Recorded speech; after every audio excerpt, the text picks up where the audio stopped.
দেবীর বোধন পেরিয়ে মূল স্রোতে উৎসব মহাসপ্তমীতে প্রাণ প্রতিষ্ঠা মহিষাসুর মর্দিনীর। সকাল থেকে গঙ্গার বিভিন্ন ঘাটে কলাবৌ স্নান, মণ্ডপে মণ্ডপে নবপত্রিকা পুজো। এই মুহূর্তে আপনারা সাঁইথিয়া ছবি দেখতে পাচ্ছেন। সকাল থেকে মণ্ডপে মণ্ডপে ভিড় জমতে শুরু করেছে। আজ মহাসপ্তমী। এই মুহূর্তে সাঁইথিয়া ছবি আপনাদের সামনে তুলে ধরছে, আর সেখান থেকে সরাসরি রয়েছে আমাদের প্রতিনিধি চন্দন কর্মকার। চন্দন, তুমি এই মুহূর্তে কোন পুজো মণ্ডপে রয়েছে এবং কি ছবি ধরা পড়ছে? ভিড় কতটা রয়েছে? মানুষজন যারা আসছেন কি বলছেন? কলকাতা টিভির সকল দর্শক সপ্তমী শুভেচ্ছা জানানো হচ্ছে।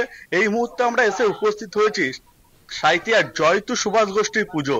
এবারে তাদের থিম হচ্ছে দুর্গাপুজো।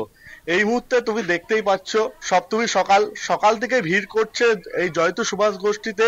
সাঁইথিয়া সহ বীরভূমের বিভিন্ন এলাকার মানুষজনরা পুজো দেখতে, যেটা আবহাওয়া দপ্তরে ছিল যে বৃষ্টি হওয়ার কথা, বৃষ্টি হয়নি। এর ফলে কিন্তু সকাল সকাল সবাই হচ্ছে পুজো দেখতে ভিড় জমিয়েছে এই জয়তু সুভাষ গোষ্ঠীতে।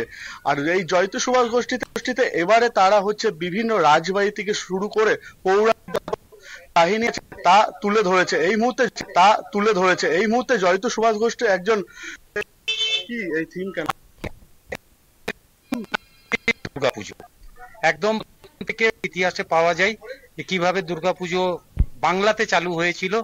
একদম কৃষ্ণনগরের রাজা থেকে শুরু করে শোভাবাজারের রাজবাড়ির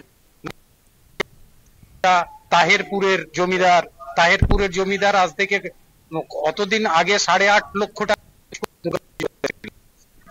রানী রাসমণির দুর্গাপুজো।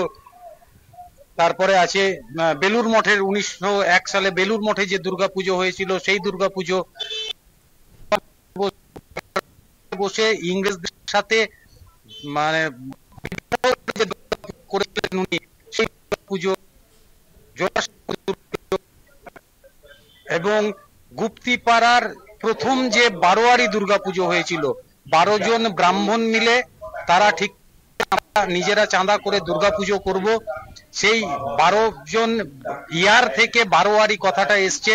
সেই দুর্গাপুজো আমরা এখানে তুলে ধরেছি।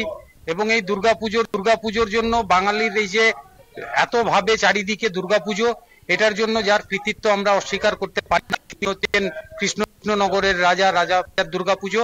উনি প্রথম উৎসাহ নিয়ে দুর্গাপুজো করেছিলেন এবং ওনার অধীনে যে সমস্ত জমিদার বা যারাই ছিলেন তাদেরকে উৎসাহিত করেছিলেন এই দুর্গাপুজো করার জন্য।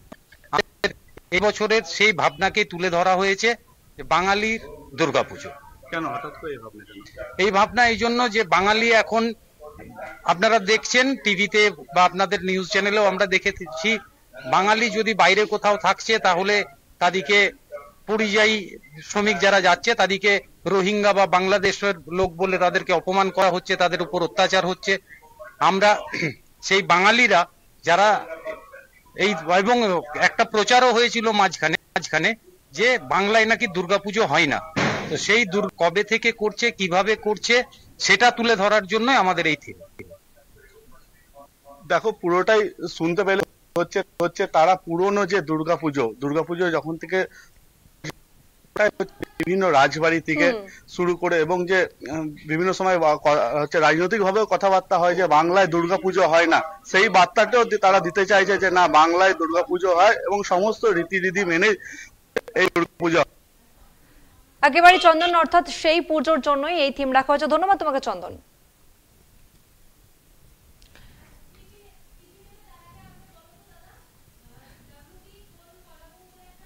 সাঁইথিয়া ছবি আপনাদের সামনে তুলে ধরছি। আজকে মহাসপ্তমী এবং দেবীর বোধন পেরিয়ে মূল স্রোতে উৎসব। আজকে মহাসপ্তমীতে প্রাণ প্রতিষ্ঠা এবং সাঁইথিয়ার একটি পুজো মণ্ডপের ছবিও আপনাদের সামনে তুলে ধরলাম এবং মণ্ডপে মণ্ডপে একেবারে মানুষে মানুষে ছয়লাভ।